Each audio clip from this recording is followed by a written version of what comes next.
I feel like strategy without energy is nothing. And so guess what? Trusting your gut, following your intuition is gonna inconvenience others. And I think the best therapists out there are the ones that are the best listeners, because boundaries help people relax and feel safe. Yeah. You help women tap back into their intuition as their guiding force, which I think is so beautiful and powerful. So what is it that you do, and like, how do you help the women that you serve, if you had to give like the elevator speech? All right, ladies, you are in for a treat with this one. This is Abbi Miller. She is a holistic business strategist, and she's the founder of the Work Womb podcast.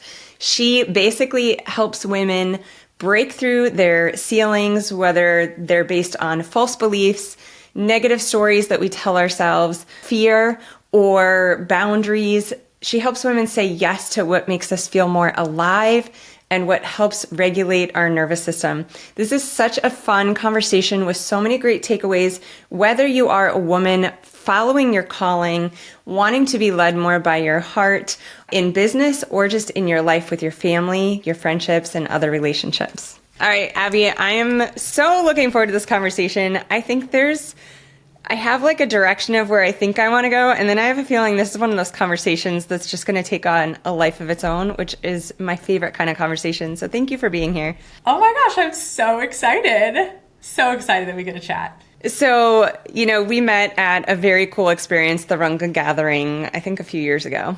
And I don't know if it's like where I'm getting in my age, or just that I'm getting more clear on what I want, and that what I really want is just to be really happy and like enjoying and having fun in life and feeling good, like following my nervous system and people and things that feel good. And, you have a podcast. So people listening that don't have a podcast might not realize like the flex this is, but like I've gotten to a point where even in the podcast, like I'm not having on the people that I think I should have on anymore, that like make sense or are perfectly aligned with like what my themes are for the month. I'm having on the people that like I'd want to go have coffee with you. Mm-hmm. Like I met you, and without even knowing anything about what you do, I'm like, her energy feels really good, and whatever it is she's doing, like how she's living, I want more of. I remember meeting you. I don't know if I heard you speak, but you were like at the HBOT zone. Like I knew, and then I remember you went to the bathroom, you were like barefoot, and we were like chatting in the bathroom, and I was like, this girl is a vibe. Like, I love it. I love it. Yeah. She's just like, yeah, but yes, 100%. And I think like, that's why we do our own thing anyway, is for it to feel aligned. If I'm gonna, and like, listen, I'm a biz strategist. Give me a spreadsheet, give me an action plan. I love that. And also, I feel like strategy without energy is nothing. And so I know for me, so many of my quote unquote strategic moves are completely intuition led. Oh, I love that.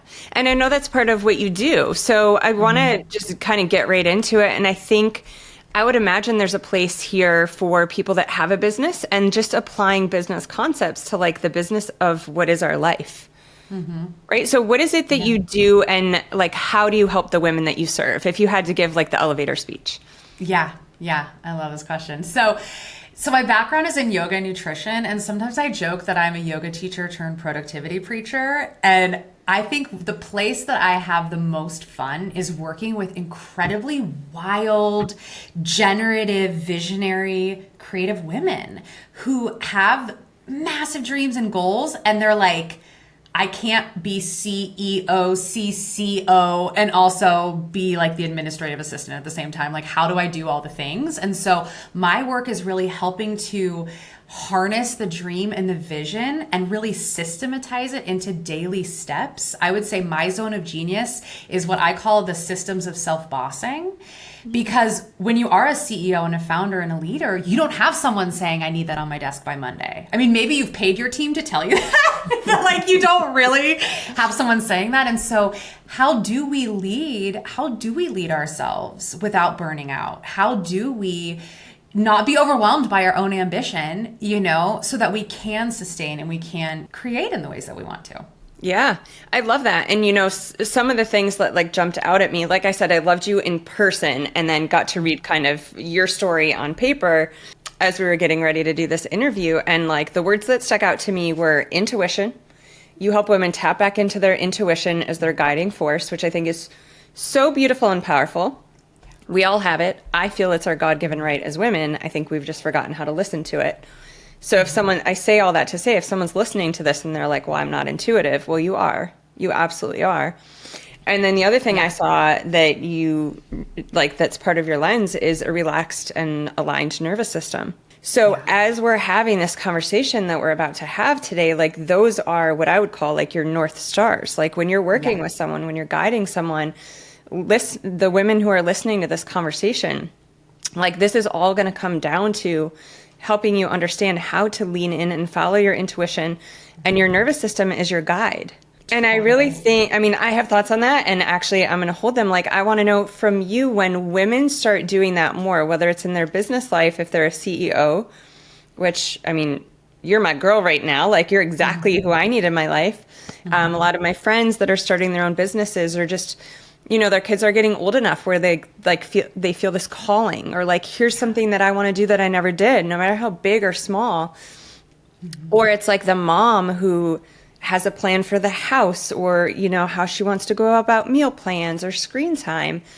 What is it that you find happens to women as they learn to trust and follow their intuition and their nervous system more?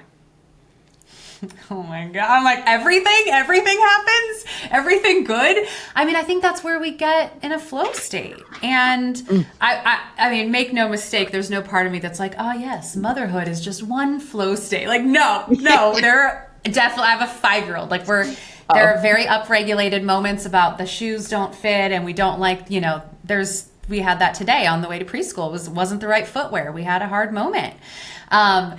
But, or maybe I'll say, and I think, like, again, the women I work with, they all started their own thing because they trust the intuitive hit. I mean, that's the nature of any type of innovation. It is seeing something that doesn't exist yet. Whether you're, you know, I work with choreographers and painters and coaches and sommeliers. Like, I work with people in all different industries.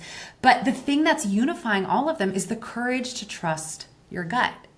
And I don't care if you're talking about your kid can't have a play date at that house, if it's your decision around which preschool to send them to, or if you're going to homeschool, or if you're going to say yes to this business project. Like, I don't care what the external is. I know for me, like, that listening to that whisper it's everything. And, you know, sometimes it's funny because when I talk about it, I'm like talking myself out of a job because I'm like, oh yeah, you don't need a biz coach. Just like listen to your gut. Have a nice day.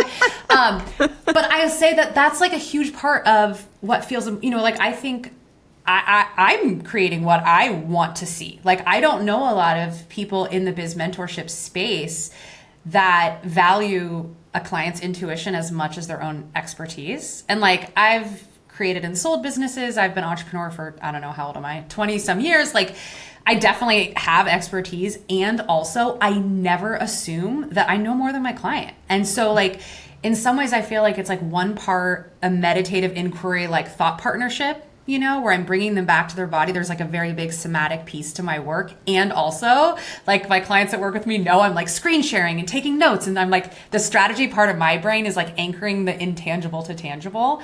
And so I think, again, whether you're a mama, whether you're a biz owner, whether there's a twinkle in your eye of like, gosh, I actually kind of want to start this creative project, trusting that intuitive hit, that's all you need. That is all you need to start. So tell me more about that. What do you mean that all you need to start? Walk women through why is that? Because I think, don't you think people look at like, yes, I feel this calling, and then we can make it so big that we just don't get started. Totally. And we're like, oh, it must have been easy for her.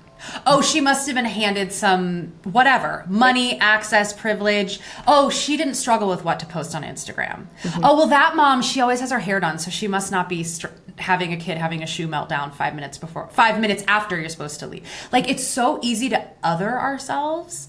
And something that I feel grateful for is like, I have the privilege to hang out behind the scenes all day with biz owners. I work with such badass women, like, and I just get to like peek behind the curtain, and it's like, we're all dealing with it. Like, we are all asking these questions, and the difference between the people that are succeeding, again, I'm, you know, speaking about this through the lens of biz ownership, but of course you could also just apply this to your life admin and your own creative projects and creative living. But the difference between the folks that are moving and shaken and, in my world, earning money and running successful businesses are the people that act on it. And so I think for me, walking through it means shortening the timeline between I have an idea and I'm taking action on it. And often, at least for women, what I see, the reason there even is a timeline between I had the idea and I'm acting on it is we're seeking permission from someone else. And whether it's your mom, whether it's the voice of your mom if she's not even around anymore, whether it's your biz coach, whether it's your best friend, and I think that it's just, I do it too. We all do it. We're like, is this a good idea? What do you think? And I just think that I know for me, like the things that I've done quickly where I just I'm like, yes, I want to do that. Whatever it is, like going to the pool. I'm like, let's go to the pool today. Like it could be that, or it could be, I want to launch a program on this topic. Like there is usually greater flow when I allow myself to move quickly. And I don't mean like any kind of anxiety or stress, but I mean not waiting for some external force to tell me it's good enough. I love that. And I have deeper questions on that because I want women listening to literally like notice these situations as they come up, right? Because I'm huge on awareness. Once we become aware of what we're doing and we make conscious choices, I feel like that's where everything changes, right? Like, oh, look at me waiting for my mom's approval, right? All these things. But I just want to say before we delve into that, I love that you're talking about decisions like, should I go to the pool today? Should I have a salad or a wrap for lunch? Should I watch this show on Netflix or clean up the kitchen? Like, to me, this is the low-hanging fruit, and this is where we practice because we have 30,000 opportunities every day. So when we go for the big one, should I freaking go after this thing that, like, my heart is feeling so called to do? Like, you have flexed this muscle numerous times. So it becomes more familiar, and there's literally neurology behind that. Like, what's familiar feels safe, so it's less scary. But when women are in that place where, say it's the lunch question, should I have salad or a wrap today? And like have gotten so disconnected from what is it that I freaking want? And just following that, what's like the bridge to get through that? I heard you say like moving quickly, but is there more that women can anchor to in that moment? Like, I remember what Abbi said, I can lean on that.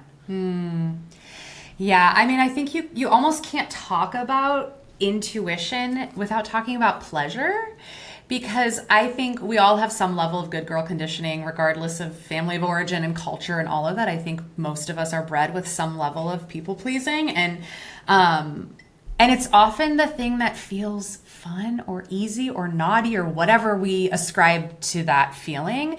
Like, oh, I actually just really want to make a wrap, but I totally have like spag bowl in the freezer meal prepped, and that's what I should have for lunch, but like I just really want to wrap. Like, oh my gosh, it's so naughty, I'm not eating my meal prep. You know what I mean? You're like, literally nobody cares, calm down. But yeah, it's like, these I are the totally things agree. that like exhaust us because we're like, Jesus, I am beating myself up over my lunch decision. No wonder I'm tired. Yes, and moms and biz owners, we all have so much decision fatigue. And so the times, like I love that you use the metaphor of flexing the muscle, because it's like, yeah, if you lift enough 5-pounders, the 7-pounder is going to feel lighter than if you just go from 0 to 7. Like it's just, that's how strength is built. And I think intuition is no different. It's like the ritual of trusting it. And I think sometimes it is, I'm like, hire me, but like, it's like getting in spaces where someone can reflect back to you, like, are you seeking permission right now? Like, what does this look like? Like, why haven't you taken action yet on the thing? But yes, I think every day. And, I have a story of like a really crazy experience that happened to me in India where I didn't listen to my intuition, and I have a really wild birth story with my daughter, but I have like these 2 very big T traumas where I had the hair on the back of my neck stand up. I had the full body no. And both times couldn't be more different. What happened to me in India and the birth of my daughter couldn't be more different scenarios. But my like animal experience in that moment was, this is not right. You're not safe. And you need to speak up. And both times I didn't. And the reason I didn't is not because I'm not outspoken. It's not because I don't know what I want. It's not that my gut was not screaming at me. It was that I had a voice in my head. I have goosebumps saying this. I had a voice in my head that was like, you're being too much. It's too much. Tone it down a little bit. You're high maintenance. You're too sensitive. You're just like, let this roll. Be a little bit more chill. And, sometimes I feel like I would never wish those experiences on it, like birth trauma on anyone or, the abduction I went through. But like, I know now I refuse to ignore my intuition. I refuse to. And so, the wrap versus the soup, I'm like, yep, wrap. And I have decided that staying true to myself is more important than looking good. And it's inconvenient for people. Guess what? Trusting your gut, following your intuition is gonna inconvenience others. And I think that's the thing we have to get used to is like, we have to like microdose letting people down. Yeah.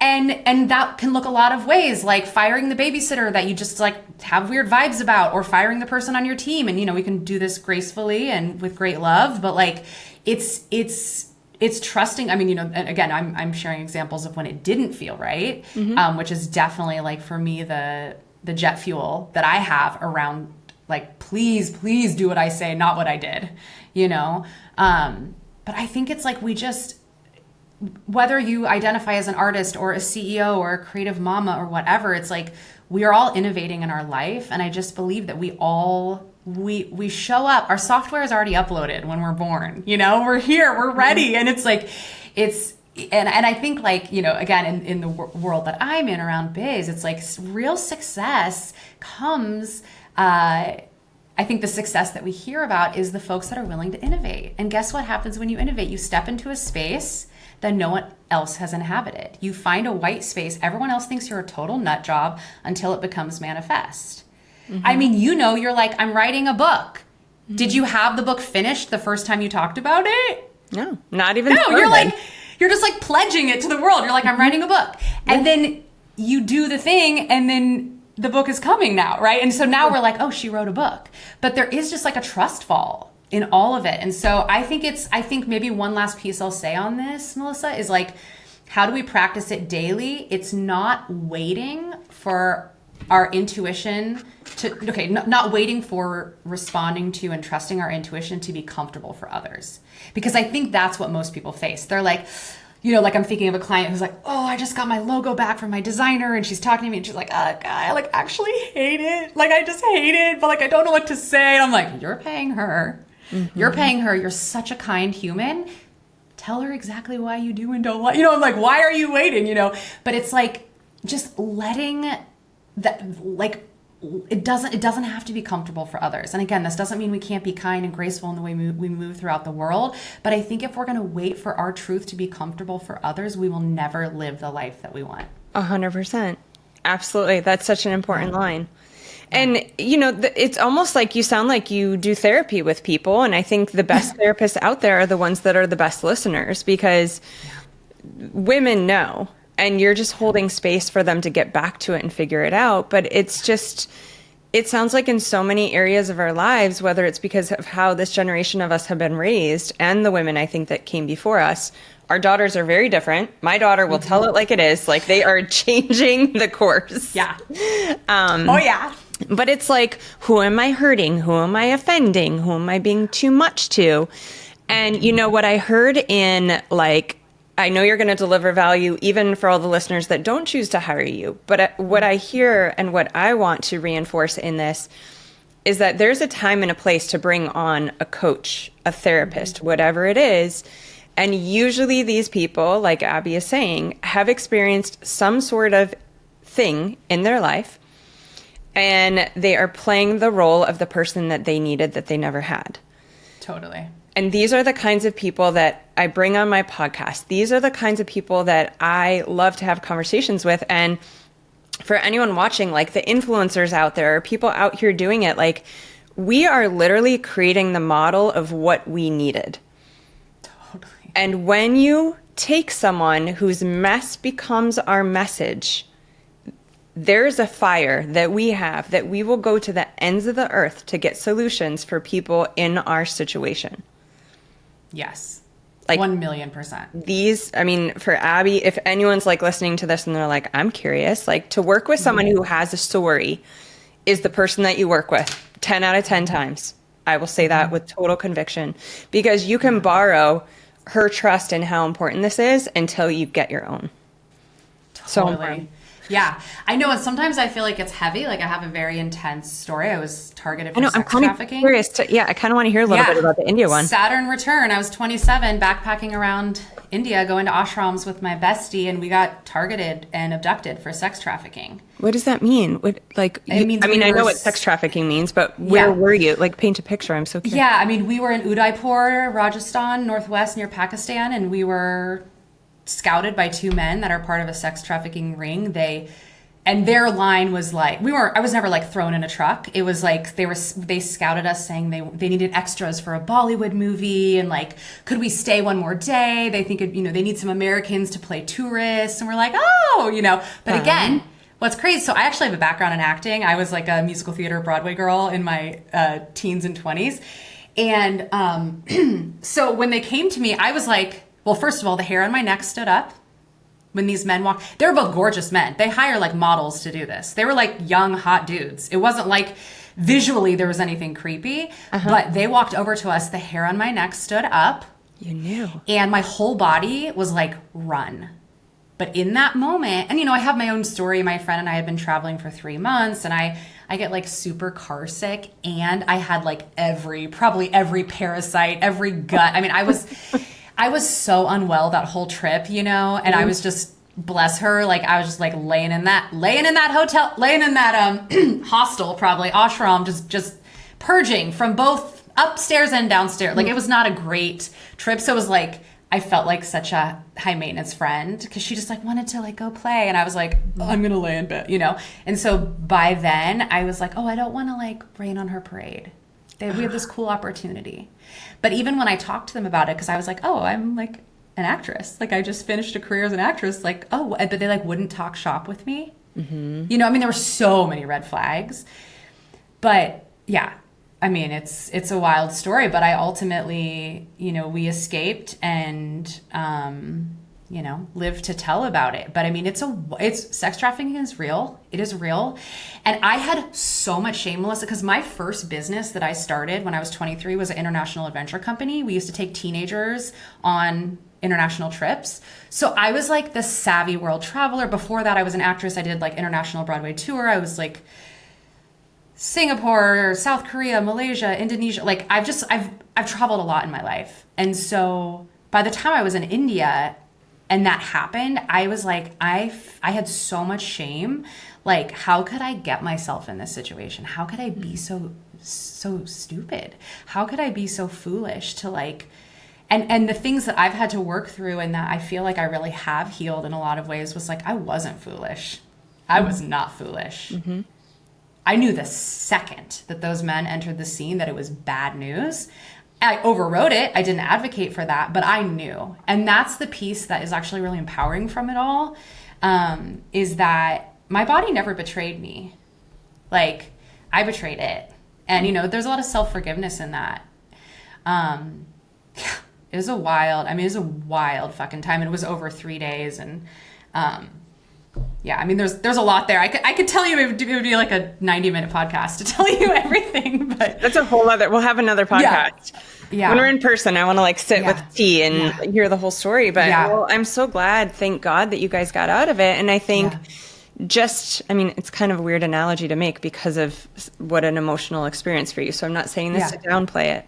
Yeah. But I'm saying just kind of like how we were talking about there's low-hanging fruit and the high-hanging fruit when we're trusting our intuition and guidance, as far as like choosing our lunch versus following our calling. It's the same thing, which I imagine this is why it helps you with your clients. Like you had a massive experience of the detriment that can happen when you don't listen to your intuition and guidance. And that's a macro, that's a big. How often are we doing that on a micro level, but it's just as damaging can be because it's adding up over time. That's chronic dis-ease, essentially. Yeah, totally. And like I said, when I met these guys, it was just that micro moment. All they asked was like, can we buy you a drink? That was all they said. They didn't say, do you want to be in a movie? They were just like, hey, can we buy you a drink? Two hot dudes walk up. My friend and I were single. And again, my full body is like, hell to the no, right? So again, it wasn't like they were like asking us to commit to the movie or anything big. So I think, gosh, I mean, again, I'm giving such a such a stressful example, but I also feel like you could flip it. It's like when I met my husband, I saw him across the street and my whole body was like, oh, you know? And so like I had the opposite, right? The intuition of like, I couldn't even see my husband. He was gardening across the street. Like there was a fence. I couldn't see his face. I just literally had this full body yes when I like saw him. And, you know, and I trusted that. He always jokes when people are like, how did you meet? He's like, she objectified me. He was like, I was working. She objectified me. I'm like, you're not wrong. Yeah, he's British. But yeah. You didn't even hear his voice. You hadn't even heard his beautiful voice. No, I didn't even know he was a sexy Brit. I had no idea. But yeah, I think it's like, yeah, we can talk about it in the negative. We can talk about it in the positive. And I've lived both. But another piece of this I want to parse out is like with my midwife. My midwife really messed up in my birth. My daughter gratefully is here. She's incredibly healthy. We had no health issues with her, but we had a very emergent home birth transfer. Thought my daughter had died like for 30 minutes, couldn't get a heartbeat, and had an emergent cesarean. You know, we're here. But it was really, really hard. I'm still working on like speaking about it in a way that is like silver lining. I mean, thank goodness for surgeons. That's all I can say. But the piece of it, like when I started feeling like my midwife wasn't a fit, exact same story as India. Like, just, you know, you have probably too big of expectations for a midwife. Maybe what you want is like not what they all do. Like just Abbi, you're like too much.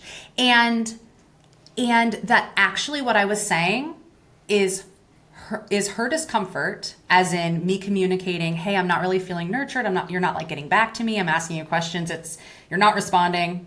I'm following up and you're still taking 10 days to get back to me. Like, why am I paying you? That whatever perceived discomfort I would be inflicting on her by communicating that is actually more important than my own discomfort. That's what we're saying when we override our intuition. We're saying, I'm allowed to suffer and feel misaligned or unheard or whatever the scenario is, just as long as you feel okay. Why do we do that? With everyone you've worked with, I imagine you've got some theories. I would love to hear them. I think it's in the water, you know? I mean, I think it's like, gosh, as women, you know, I was raised in the Midwest. We're just like, we're just good. Where were you? Where'd you grow up? Minnesota, Ohio. Okay, yeah, I was born in Indiana and lived in Kansas City. Like so very Midwestern. Yeah. We're just kind folk, aren't we? We're just kind, good folk. But I think it's everywhere. It's ubiquitous. I think it is. I mean, it's hard because I only work with women, so my sample size is only women, you know, so I can't compare as much, but it's like, I just don't think dudes deal with this in the same way. Like, my heart-led, sweet, amazing male friends, of course you still have moments of that, but I don't think it's as pervasive as it is with women. Yeah, well, there's all those, like, you know, anecdotal stories, right? Like when women present like a man, especially in business, like we're yeah. And like we aren't allowed to show up the same way as them without being judged. I mean, you take any like famous actor or singer, or you watch like a male actor be interviewed and he's asked about his accolades and how he prepared for this role and all the talent, and the woman is asked about her wardrobe or her diet or fitness routine. Like it's or who's watching your kids. Or who's watching your kids and how are you balancing it? Like it's just it is different. But I think where we go from there is what's important, right? And so it's like hearing this voice, but then being willing to take that first step. I want to go back to that part of the conversation because we don't have to make it so hard. Like take that first step. You brought up, I'm writing the book. I know now to follow this pull. Like I've had different experiences, but similar, where like it's worth it to me. And so I know I can definitely echo what Abbi said. All you have to do is follow that brave first step, and the universe provides, and the people and opportunities will literally show up for you for that next step. Yeah. So chunking it down and just looking at it like a baby step is all you got to do today, and trust. And the more you do it and the more you experience that it's safe and it's okay, the easier it becomes. Yeah. Totally. And if you're listening right now and you're like, this is literally like Latin, you lost me. If you feel disconnected from your gut or you're maybe more like how I was, where I was incredibly connected to it, but was not permitting myself to act on it. Starting a practice, Keisha Urbaniak talks about this in her book Unbound. I don't know if you know her. No. Is it a good book? I mean, you know, I love my book club. I know. It's like we both love reading. Yeah, add it to the list, girl. She's amazing. Yeah, she's so fascinating. She's like a dominatrix turned like Taoist nun. She's fascinating. But all of her work is around power dynamics. And one thing that I got from her book, it's something along the lines of like a desire list, where you just get in the habit of writing what you want. And so if you're listening and you're like, I don't really know what I want. Like, yeah, I know I like matcha more than coffee, or like, I know I like some basic things, but like, how do I actually flex this muscle? Almost like morning pages, to sit down and just write a list of like 20 things you want. It could be anything. It could be like, oh, I want to find a babysitter for tonight. I want a refill on my matcha. I want world peace. I want a massage. Ooh, I might want a haircut. Like literally anything.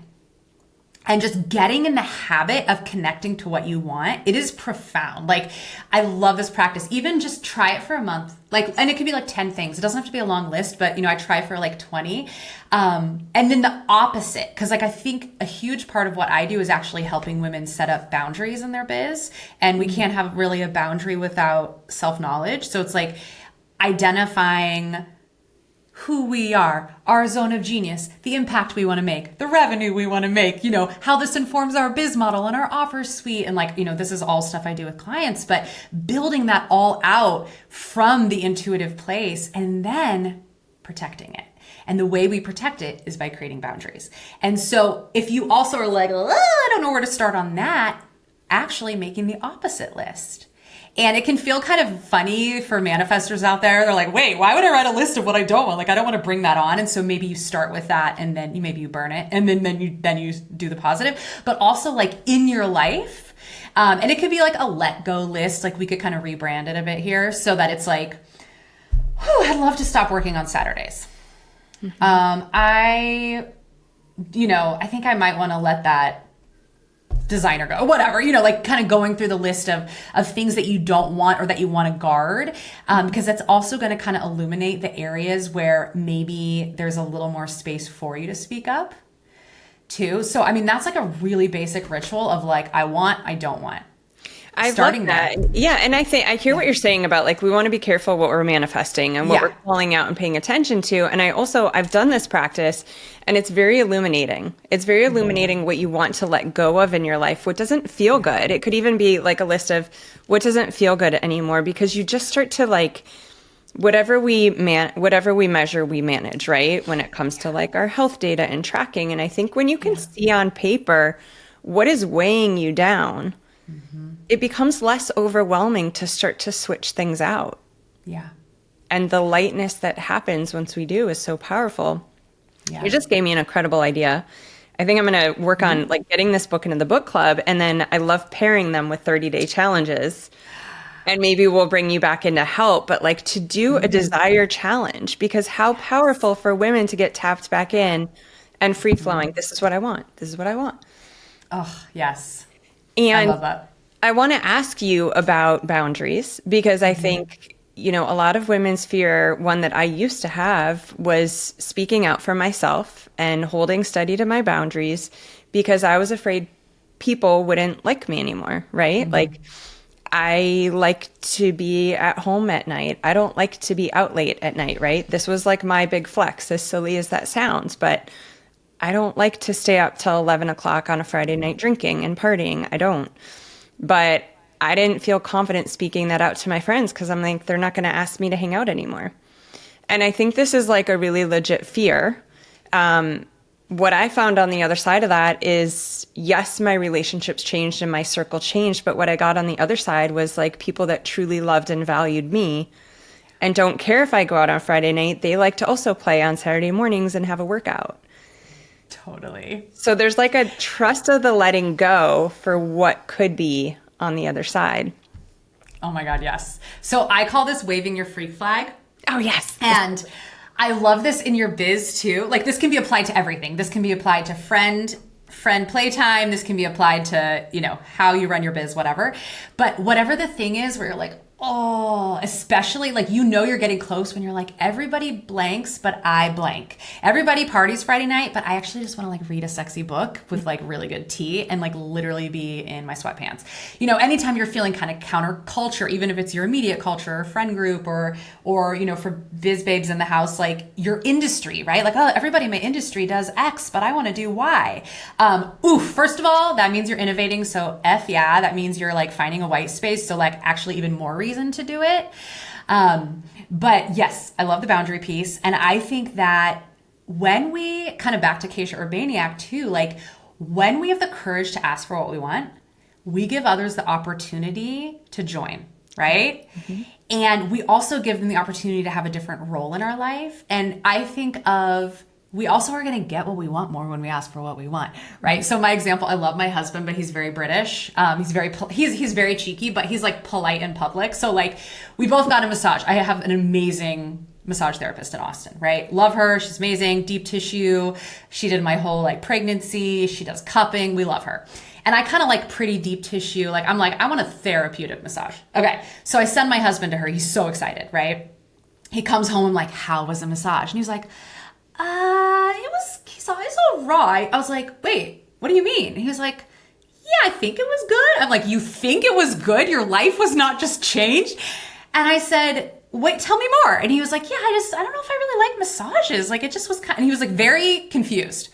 Mm-hmm. I start asking him, I'm like, well, what did you tell her? And he's like, what do you mean? What did I tell her? I was like, well, did you tell her that you like your shoulders kind of sore from rowing and that your knee, this about your knee and whatever. You have tight hamstrings. He's like, no. I'm like, then she's just guessing. Like, I'm like, did you tell her to go harder or softer? He's like, no. It like blew my mind because when I meet this massage therapist, I'm like, hi girl. Okay, first of all, tendonitis in the thumb. This is how we're doing. Rotator cuff, little tight. I'm like, traps, we got this. And I'm like, don't waste your time on hamstrings. I'm very limber. I feel nothing. Ignore my legs. Okay, feet, do that. And I'm like telling her everything about, scar tissue. I'm like, and it takes me 2 minutes, but I'm like, I give her the whole lowdown and I get the best massage of my life. Of course, because you ask for what you freaking want. Yeah, and it's the same person. It's like funny because my husband, not that we would do this, but it's like he would have left a review that's like, fine, question mark? And I would leave a review that's like, best massage of my life. And it's the same person. He actually has since gone back to her and like, it's funny, we're talking about women not asking for what they want. Now, women or British men. But like now he like gets great massages because he knows what to ask for. But it's like when you think about this poor massage therapist just working on a body with no data. I mean, there's intuition and all of this, but it's like when we are specific with people, whether they're your best friend, your massage therapist, your new hire, your client, whomever, when we give them something to work with, it gives them the opportunity to be more powerful in our lives. Yeah. And everybody wants purpose and to help. You're literally gifting them that. Yes. Mm-hmm. And so for me with boundaries, it's always the golden rule. And you could apply it to anything. It's like, okay, you have a birthday party and the person that comes to your party and they're looking at the clock. They show up late. They're checking the list, and you love them, but you can tell it can be anything. They could be sick or stressed or tired or, they might adore you, but it's just not a good day. And you're like, you don't want to be here. I can tell, And it's like, I'd rather have 5 people show up that are like obsessed with me than have 15 people that are checking it off the list. And I just think golden rule, like the more that I ask for what I want, the more I live in integrity with what I want, the more I'm able to be the person that's obsessed with my life. Mm-hmm. And I know that is a gift to others. That's definitely a gift to my daughter. It's definitely a gift to my partner.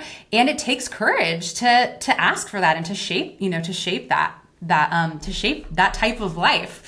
But yeah, that's kind of my thought on boundaries. Yeah, I mean, it's so much lighter on the other side, right? You think about, and I think we have all had, or perhaps some of us have this person in our lives, the person who's like the friend who leads by guilt. Like, you have to come to my party. I can't believe you wouldn't make, like that friend who just, I don't know where that energy comes from, but I have had people like that in my life. And I used to try to please them. And like you've talked about this many times, like at the detriment of our own wants or desires, for some reason we make theirs most important.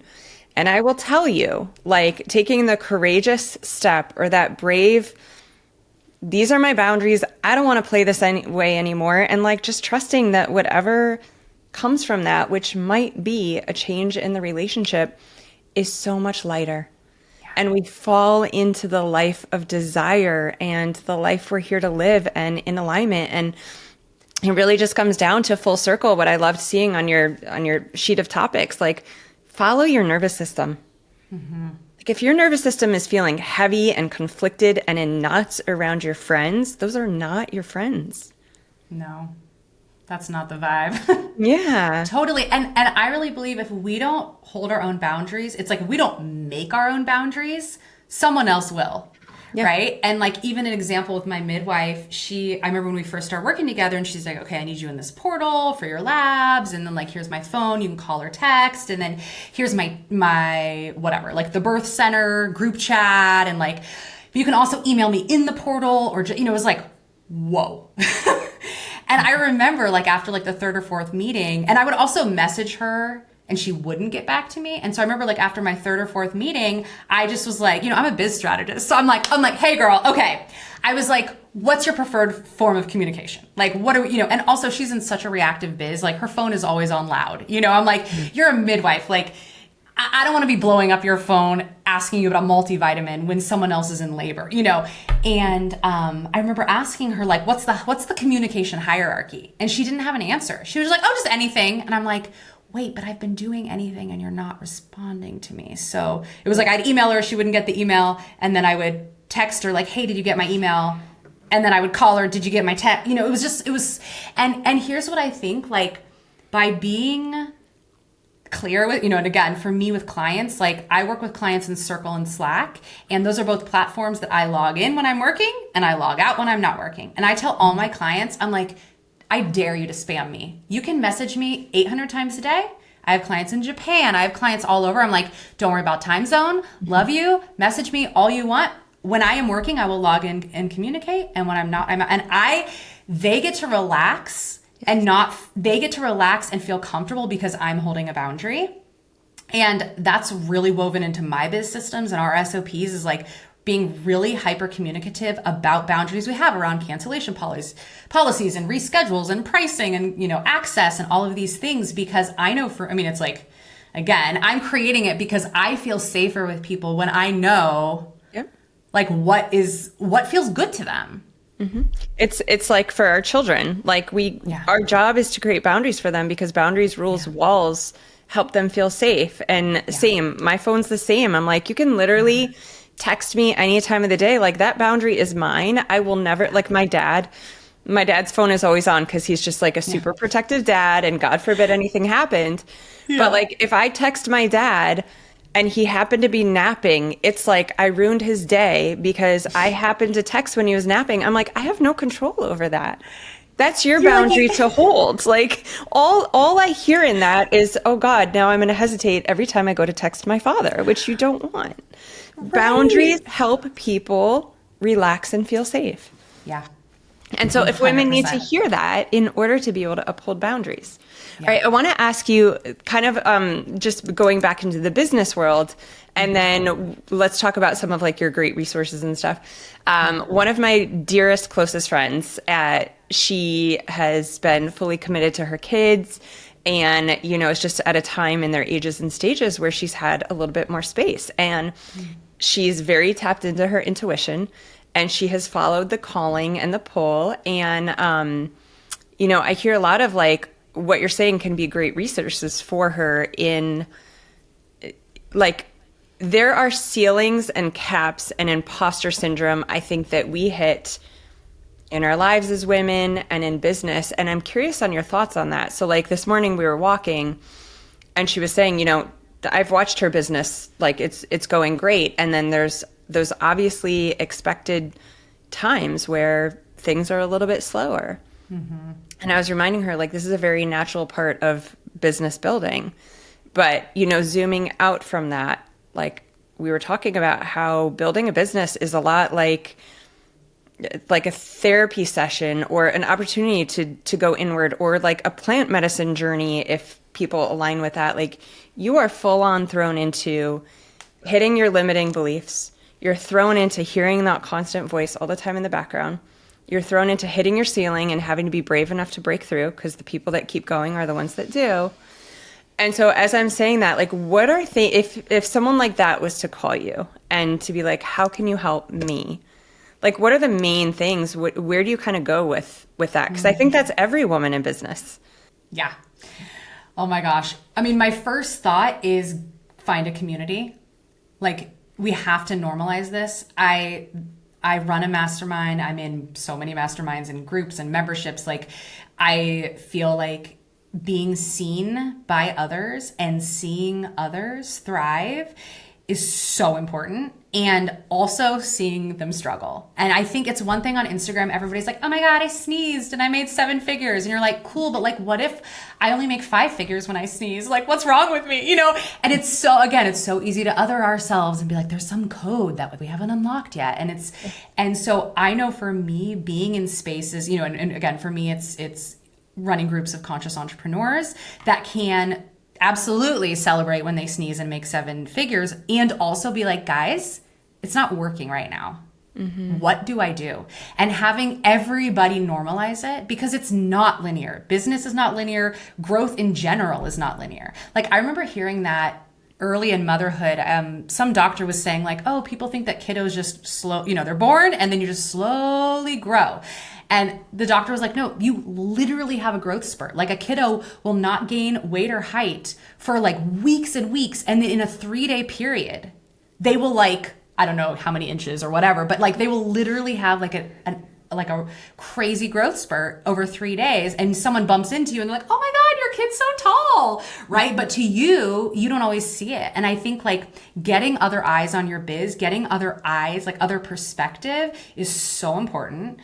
Because I think, again, we just don't live in a culture where people like walk around talking about, oh, here was my ad spend and here's how it flunked and here's this launch and here's the thing that worked that I didn't think was going to work. And here, you know, so I mean, I think like when there's that kind of whether it's self-judgment or just like apprehension or like, oh, am I the only one that's business actually looks like a roller coaster behind the scenes? Like, no, that's actually what it is. Mm-hmm. And I think, yeah, a huge part of what I do is like creating more systems so that you can feel like the waves aren't as crazy high and low, you know, but normalizing it, you know? And I think the more that we can have systems around self-bossing so that we don't feel like our business is just run on adrenaline and totally reactive. I was just sharing this morning on a speaking gig. I was talking about again, my background's in nutrition, and when clients would hire me to lose some weight, the first thing I would say to them, you know, because a lot of people like compulsively weigh themselves like 3 to 5 times a day. That would come to me, at least I noticed for clients that really wanted to lose weight. And the first thing I would say is, you can only weigh yourself twice a month. And they'd be like, what? Oh my God, but like, I'm not going to lose weight. And like, oh my gosh, that's just crazy. What will keep me in check? And I'm like, try it. Because if you're weighing yourself 5 times a day, you're like, I gained an ounce, I lost an ounce, I gained, and it's so stressful. You don't get to see the trends. Whereas if you zoom out and you do it twice a month, you're like, oh my God, I just literally lost 6 pounds. That's so many pounds. Mm-hmm. And I think the same is kind of true for our business. It's interesting because we have so many platforms where we can like be so hyper aware of and literate in our metrics. And I'm like, it's funny. We do like I have like a monthly team hive, and they're like giving me all the metrics. I'm like, yeah, cool. Okay, keep going. And it's like, I kind of like to know, but I'm also like, you just got to keep going. You just got to keep going. You can't make it mean too much. And so I think it's like, there are times where, yeah, the scale on a weight loss journey serves you. And there are times where you need to like take that scale to Goodwill and nourish your body, you know? And I think we could transpose all of that to biz around, is this hypervigilance actually causing more anxiety? And do we need to tap more into our gut, our body, and say what is working here? And I think it's always a marriage of like kind of that masculine strategy and that feminine flow. I don't think that either binary alone does not a business make, you know? I think at least in my world, we really need both of those. But yeah, I mean, the first thought I had when you said that is like, find a community where you feel safe to express that. And a community, you know, obviously I work one-on-one with clients, but I think there's something about the village, you know, there's something about more than just one person being like, oh yeah, I've been there, you know, that really makes a profound impact. I agree. And even just in living life as a woman, like to have that friend to go on walks with that you're like, God, is everyone's life just so perfect? And like my kids aren't listening to me and they don't pick up after themselves. And it's like, no, me too. Like it just normalizes. You feel seen and not alone. Yeah. So I love that. All right, Abbi, talk to us about you've got some like great freebie resources. Tell the listeners about those. Yeah, so we can link them up. So I have something called Monday Magic Method, and this is my template it's how I cycle sync, it's how I time batch, it's how I self-boss. And so I'll decode that and say it's how I know what I'm doing at noon on a Tuesday. It's how I take my projects and I synthesize them and break them down into action steps. So I have a whole way that I run my team, but I think that the team is only as strong as its leader. So how do you feel like I just recorded a whole podcast on what are the metrics, systems, and symptoms of enoughness? Like, how do we know if we're doing enough? If business isn't linear, if you can have a 15K day and then you have a week where you don't make a sale, it's like, okay, that 15K day I'm doing cartwheels, but then the rest of the week, am I just like a puddle on the floor? So it's like, how do we actually ritualize and systematize our output for sustainability? So Monday Magic Method is a really great tool. It's a Notion template and a PDF, but a really great tool just to kind of start to create a cadence of how you're showing up for yourself. What else, Abbi? I feel like you're just like a wealth of information. Like what other tidbits or what like take home good nuggets do you want these women to listen on, or would you want them to like know from our time together? Thank you for all those kind words. That means a lot. Permission to change your mind is feeling very present for me right now. Like I was raised vegetarian. I was vegan for 12 years and I'm like basically on paleo AIP right now. I'm like swallowing my liver pills and I'm like, if 19-year-old Abbi knew that she was going to be wearing leather and taking liver pills, she would like vomit, but here we are. Hanging out with Liver King. Yeah, totally. Yeah, it's like, what is happening? Permission to change your mind as a mama, as a biz owner, as a creative, as a human. And I think the piece that I keep coming back to is like the reason that we're running businesses is because we have an idea. And it doesn't mean that no one else has ever done biz strategy, but it's like no one's ever done it how I do it. And I also have, some way that this expression is giving me life, and not just, of course, my livelihood, but trusting that like literally the moment you have that voice, it's like, oh my gosh, I don't see anybody else doing it like this. And we're like, I need the permission, or I've never done it like this, but actually this is how I want to do it now. That fear, again, I've said this before, waiting for that fear to go away, that's not it. It's never going to go away. And actually, I would argue that when we feel the fear, the apprehension about, can I raise my rates? Can I publish the book? Can I say yes to this event? Can I say no to this event?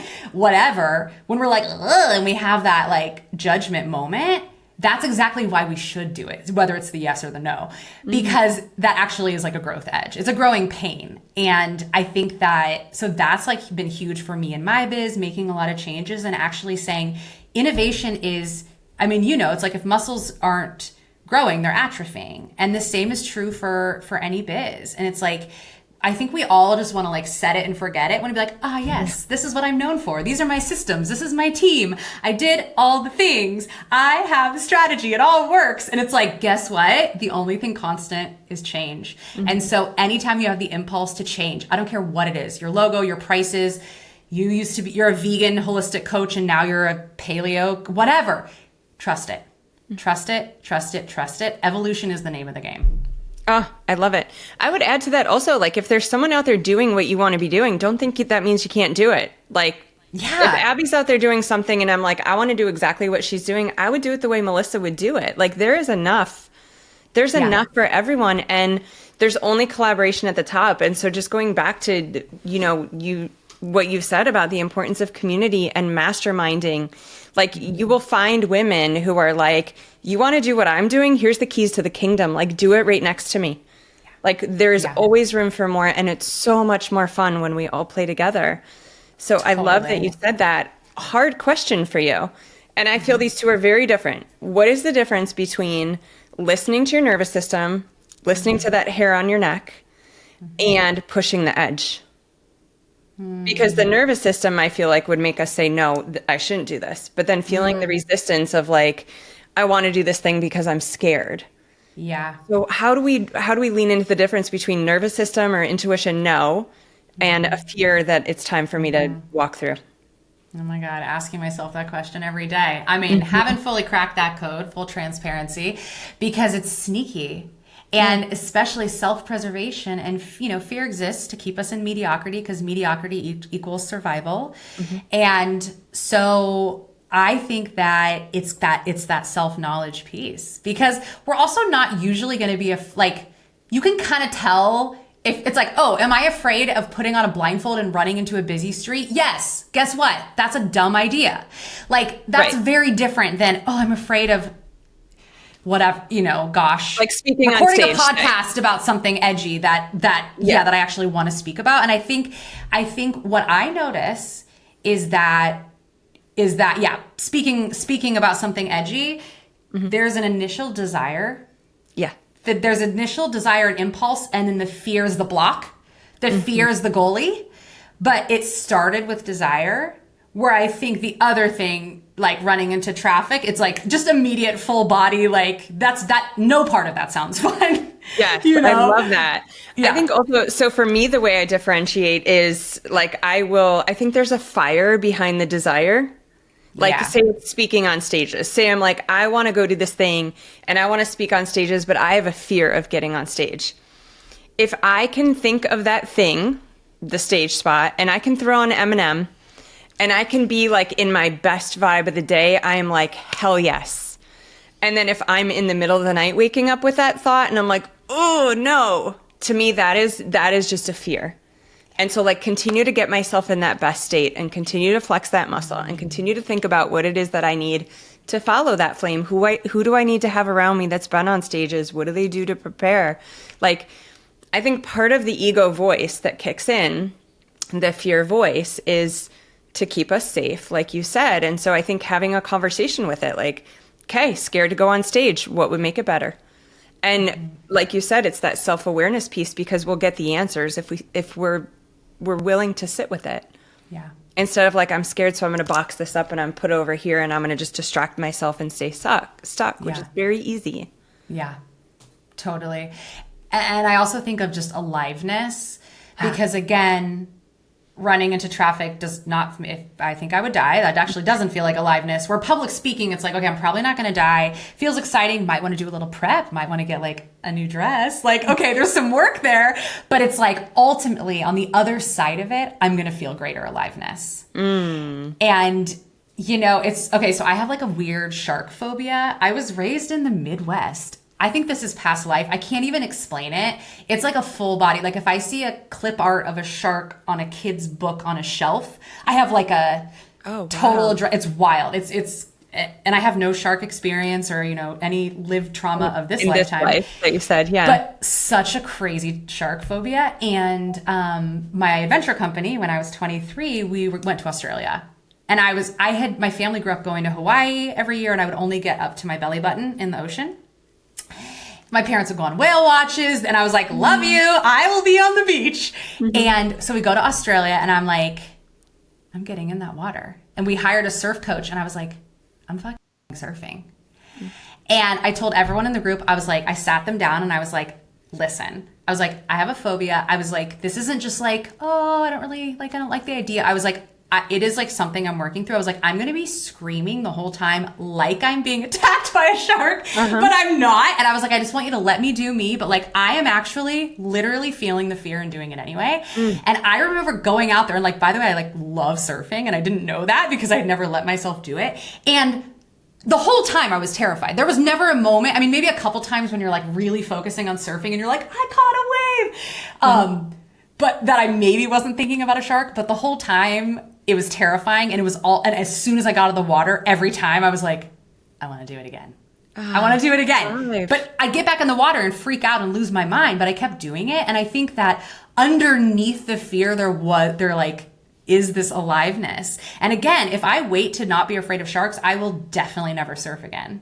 Yeah. And so I think it's again, it's normalizing normalizing that, you know? And yeah, if I went to like South Africa and they're like, statistically, there's 1 to 5 great white shark sightings a day. Like, okay, girl, maybe we don't need to surf there, you know? So I think that fear would be more well-founded than a place where there's never been a shark sight. You know, there's like some data you can go on. Yeah. No, I love that. And just side note for you and anyone listening to this, because I think sharks is a really big fear. We are an ocean family. And I've been very afraid of sharks. We had a sailboat that we like raised the kids on. And I would sit at the back of the boat if they were swimming. I was practicing it in my mind. Like when the shark comes, I will pull both kids by their life jacket. I'll yell shark. Like I was traumatized the entire time. And we spent some time in Hawaii and these people were like, you have to go out on a boat with the shark family. They put you in the water with sharks swimming all around you. And it felt like a yes. Like it was a fear. It wasn't, I'm going to die. I don't know what it was about like how this was presented to me. I think it was just this family for generations that like understand the sharks. It was very spiritually presented. Wow. And so I was like, yes, I'm scared, but I'm just going to say yes. And I'm going to take that first step. And when I'm on the boat, like I'll take the next step. I will tell you, Abbi, it changed everything for me. Because we got in the water and literally, I mean, it's like 30, 40 sharks, not great whites. I would not do this with great whites. Yeah. But they were literally swimming around you. And they're like, the whole point of this is that you see, like, they don't care about you. Yeah. And it was very beautiful. It was like so beautiful to be surrounded by sharks. And now we go scuba diving with our family and we're like, let's try to find sharks. And for you and me, this is a conversation around sharkness. But it's also, I think this is a really good example of like feeling the fear and getting over it or taking that one step because of what's on the other side is aliveness and living our life fully embodied and not having to say no because we're afraid, but saying no when we choose to. Yeah. Bravely. Yeah. Wow, that's an amazing story. We got to swim together. We'll do some shark stuff together. All right, sister. Well, I have loved our time together. I feel like we'll do this again at some point. Maybe we'll do like a 30-day challenge or something together. All of Abbi's resources are linked below. I definitely highly recommend check out her podcast. I'm going to subscribe to your Monday fun freebies. And we'll see you soon, Abbi. Thank you so much for coming here. Thank you, love. So fun.